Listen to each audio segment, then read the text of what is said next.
मोहेंजोदारो की कहानी रोमन उर्दू में सुनाई जाए तो ये पाकिस्तान के सिंध प्रोविंस में स्थित एक प्राचीन शहर का इतिहास है।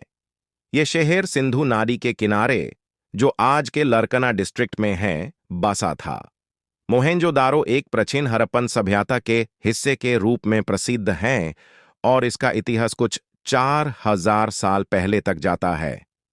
मोहेंजोदारो एक विशाल और शायद सबक आमोज शहर था, जिसका आकृति काफी तरह से नक्शे की तरह बनाया गया था और यहाँ के घर, सड़क और सभी आवश्यक सुविधाएं उस समय के स्टैंडर्ड से काफी आगे थी।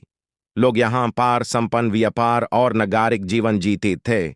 लेकिन मोहेंजोदारो की अंत में किस कारणवश यह शहर नष्ट हुआ, ये आज भी एक राज है। कुछ विचारवाद और इतिहासक लोग मानते हैं कि अलग अलग कारणों से यह सभ्यता नष्ट हुई, जैसे कि प्राकृतिक आपदाएं या फिर व्यापारिक विपत्ति। ये शहर मिट्टी में दफन हो गया था और कुछ सदियों तक भूल गया जब तक ये 1920 में खुदरा खोजा गया।